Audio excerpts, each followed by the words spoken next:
Hello all. I wanted to come in and share just something I noticed in my life and a few things that literally just transpired. It's great. What's the card on the bottom of the deck? Yeah, we moving out of that, baby. We moving out of that. We ain't holding ourselves back. We're cultivating this right now. Those friendships, those relationships, those good times. See, I was always someone as a kid that was stuck inside, and I wasn't allowed out. I was actually thinking about this the last time I was working. When I was a kid, my dad would start saying if your grades aren't at like a 90 or above, I was not allowed to go out. And that wasn't oh, you dip down to 70 something or 82 and you're not allowed to go out anymore. It's no, if you had plans to go out and then that day a teacher puts in something that brings your grade down to an 89 from a 91, I wasn't allowed to go out. And I had to change my plans with everyone and be yo, well, I guess I'm gonna have to miss it. We can't go now. Or I can't go now.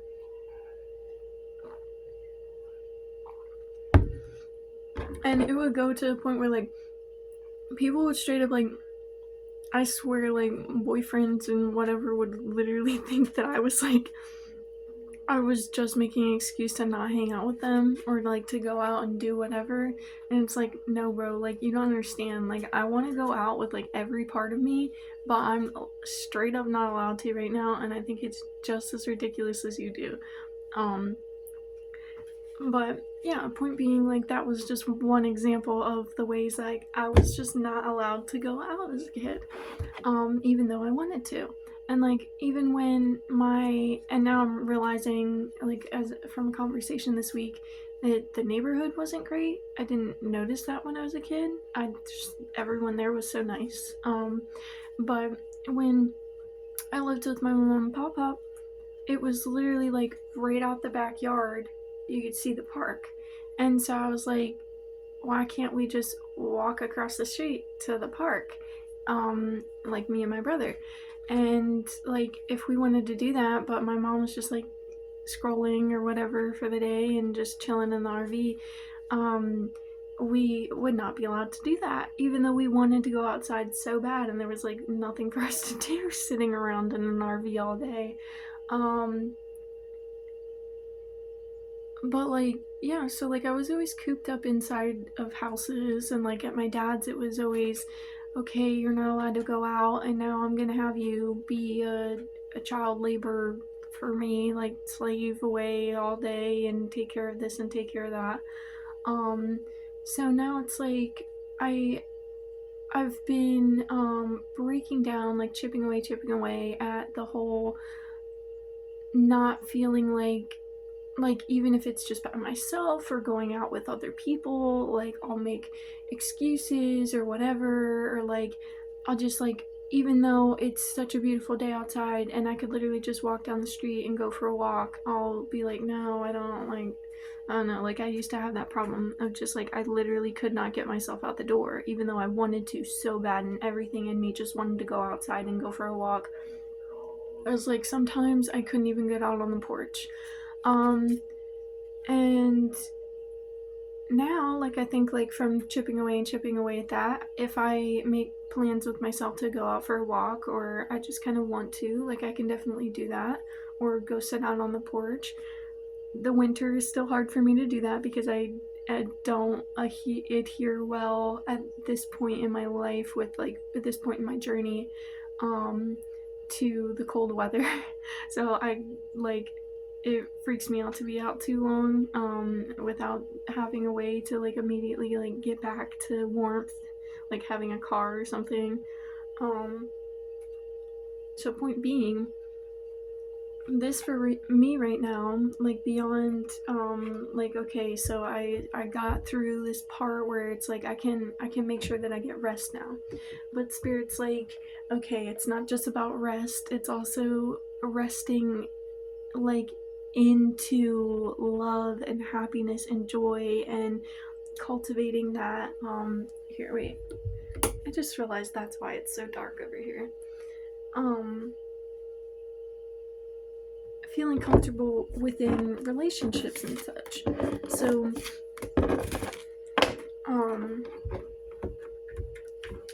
so with that, like I posted that video from me last night where it was just like, it's not that I'm actually freaking out at all, but those things come up for me, and it's the doubt that I've been feeling, but that I haven't truly addressed, because I'm just like, no, like that's not real. Like I just, not that it's not real, but like, no, that's not what's going on. So I just push the doubt away and push it away, and I don't actually like let it express and acknowledge it until last night when I did that video.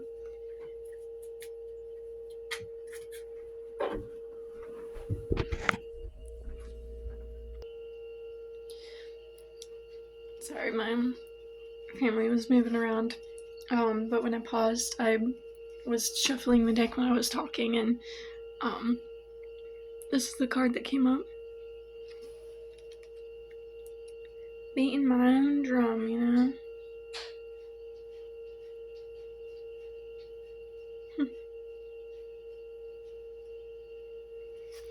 That passionate flame.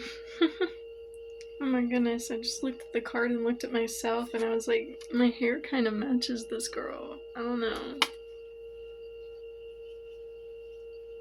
Oh, and I'm almost seeing the symbol of the Ankh on the drum. Like, that's so cool. So many synchronicities and symbols and signs. But yeah, so just contacting people. I ended up talking to that friend and was like, yeah, I found this pizzeria and it has like vegan cheese, so like it's a good rated, and it's apparently the only place in a really far radius, but it's like 2 minutes away now. And she's like a block away now, and then the other friend I'm hanging out with this weekend is like a few streets away now, and it's like everything is like right here, like so close, like tangible and touchable and like noticeable and like within my path, within my grasp. And I'm taking these opportunities now, like that water that like had the passageway to flow. Like my life opened up when I left and closed off doors that no longer served me, and allowed that water to flow in other ways. These burps are coming.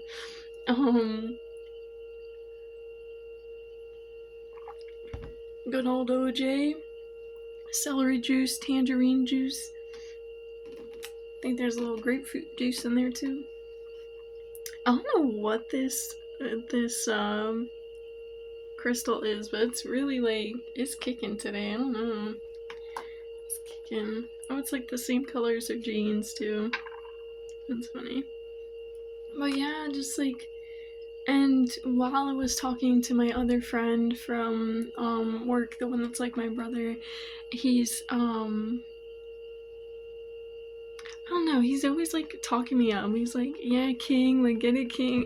All this stuff. He doesn't say queen because he's married. I respect that. And I was like, I don't like princess, so don't call me that. And he was like, I king. I was like, okay. You know, the same thing goes with all the tarot videos where it's like the king or queen of pentacles or whatever, and it's like, it's not gendered. It doesn't matter. It's just the energy of it, and I appreciate that. So yeah, that's great. But yeah, when I was talking to him, I looked down and I realized this card was on the ground, and I picked it up and I was like, oh shit, that's hilarious. Like, just the, like, it's literally the Three of Pentacles is like building like this sustainable thing, like with other people, like the community that you're coming into, like, and I'm reaching out to all these friends and these people today and making plans to hang out and just get out of just my space, you know, because I'm meant to be big, you know, not small. I'm not meant to just make myself small all the time. And it's really nice to be stepping into my bigness. It feels good. With that, I, along with starting to dream again throughout the week, I have also, past couple nights, been writing poetry again, and that also feels very good. I was in a shower today and I just started like kind of like when I'm in the shower, I'll do like vocals of like humming and like singing, but not singing like words. It'll be like ah or like oh or like not like that, but like, you know, I'm not gonna do it right now. I don't feel like doing that right now. But and so I was doing that, and then I was like, you know what? And then I just started kind of like slowly singing in, like instead of like freestyling where it's like that pressure to get it out fast and like just boom, boom, boom, boom, boom. I was just letting it lightly flow out and kind of like doing it in a vocal singy songy way, of like a kind of like poem type thing, and it felt really nice. And I was like, maybe I'll start videotaping those too. And if you've been looking at my channel, I've also started reading and posting the Alice in Wonderland. I actually went back to the chapters that I've already read since I was here so that I could post from the beginning for anyone who wants to follow along with that.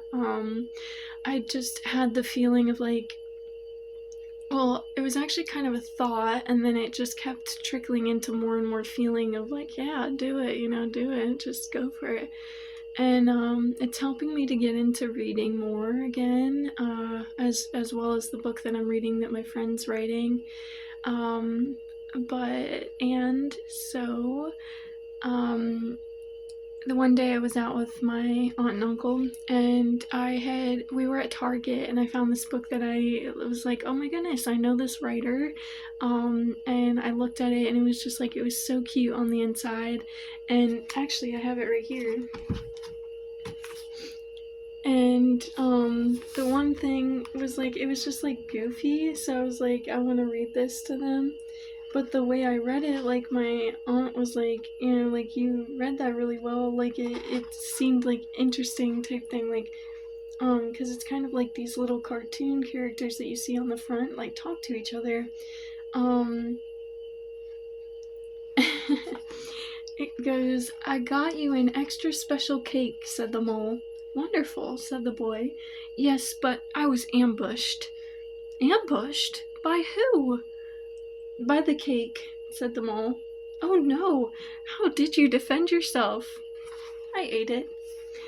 And I read it differently then, but you know, just it's such a cute little book, and that was one of the ones that was like, it is about cake, so you know, it's just goofy. But there's a lot in there that's actually really meaningful and deep, and I haven't actually gotten through the whole book yet because it's not one of those where I just sit and read it. I mean, a lot of my books now aren't something I just sit and read. But yeah, like that, she said that, and I had been, last week I think I said this in a recent video too, but last week that I was with my siblings, Emma, my little sister, had given me this book because I was in her bedroom, and I was like, oh my goodness, you still have this book. And it was this story I had gotten when I was still in school, not obviously, but I was still in school at the time, and she was a baby in her playpen, and Teg and I still had our bunk beds, and every night I would, when everyone was going to bed, I think I was old enough that I would stay up for like another hour after that or something sometimes, but every night, it was bedtime, everyone would lay down, she'd be in her playpen, and he'd be in his, the bottom bunk, and I'd sit on a rocking chair in the room, and I'd read to them from this book. And, actually, I think that one's over here too. Yeah. And apparently, it's the first in a series, so this might start a whole, like, series thing for me. But my want to read online was kind of based on the fact that I wanted to be able to read this book to my siblings again. She gave it to me when I found it in the room because we got into talking about it, and she said she actually remembered me reading it to her when she was a kid, and I was like, wow, like she was young enough to be in a playpen at that time. I'm surprised she remembers that. But you know, the feelings and the energies of memories with your siblings, it's unlike anything else a lot of the time. And yeah, and I was thinking that probably even before we actually get to see each other in the physical again, she might be able to find my YouTube, or even if she doesn't, I mean, I already sent the Alice in Wonderland video to my mom so that my little sister Kiara can listen to it. And, you know, like, she's been wanting to play with me on the phone and all these sorts of things and talk to me more. And she asked my mom to send little voice messages or pictures to me from her. And I'm so blessed to be able to receive that. But this is something that I can give back to them, as well as whoever else wants to look up a story on YouTube and just be read to. And I know that when I was in school, some people for their school books would look it up, and or even the teacher would have, because the teacher's not going to go sit through 7 or 8 periods and reread the same chapter over and over again. I have a feeling their voice would be very hoarse by the end of the day. So they'd put on a YouTube video. So I know that there's people who like to just listen to the stories being read, even if they are actually following along in their own book. But yeah, so I started posting that, and whenever I get to it, this is going to be one of the books that I get to. I don't know why it stuck with me for so long. I don't even truly remember much of what it actually entails, but I just, out of any of the books I read to them, I just would always picture the front of this and remember like the whole scene in our bedroom of everyone. But yeah. And the one thing that I wanted to share that before I got onto the video and I sat in my space again, there's a lot of messages that are coming through with the day-to-day things, and I'd actually been talking to Unc probably within December about this, and just the way that like artists' eyes see things differently. Like, I can look at this lamp and it's not just the lamp, it's all the different shapes and the foundational, like the sacred geometry that I can see and everything, because I know that if I were to draw it, like, how would I go about that and everything. And I'm not like over analyzing things all the time, but I just see it and I see deeper into it, and not always just the shapes, but more, you know? And with connecting with myself more, I also see spirit more in the way that it's talking to me, and my guides and all else, and even just parts of me trying to reach out through reflecting in my environment. And so my tapestry, specifically playing with the different lights in the rooms and how they shine through it in different parts of it, have really been catching my eye for the past, I guess, since it's been up in this room now. And just now I was in the kitchen filling up my glass from my bigger glass of it, and I see the light that's specifically like a grow light for the plants was shining directly into the center circle of the tapestry. And it was right when I was thinking about something, and I was like, okay.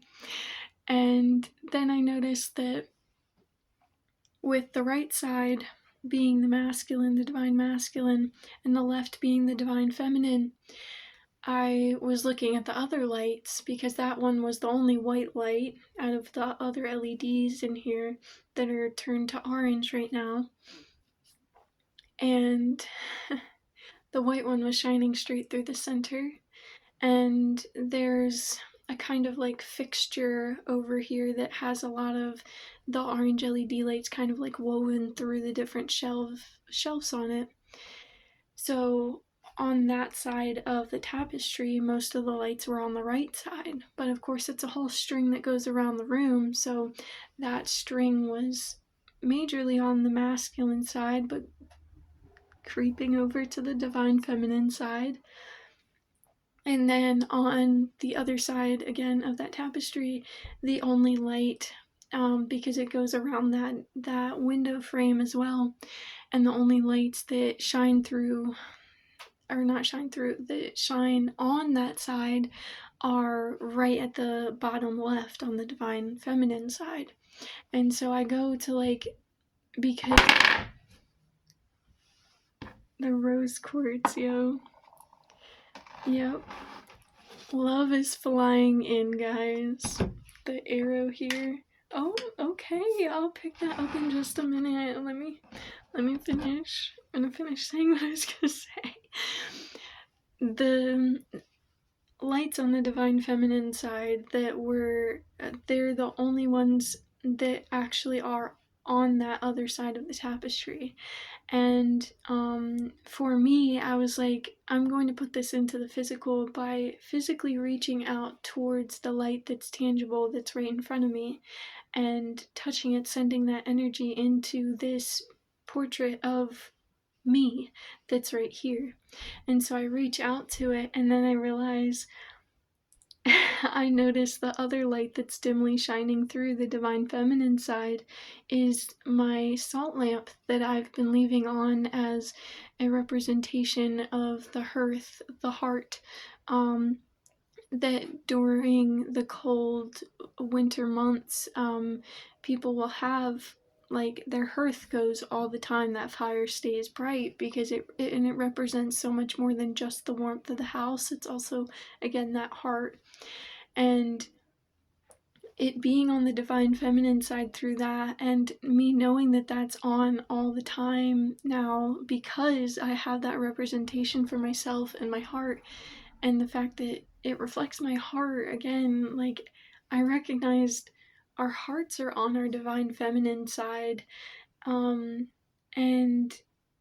I don't know, that was such a deep realization for me because it wasn't something that I had consciously recognized before. I just think that's really beautiful. And again, like I had said in another video recently, that the divine masculine and the divine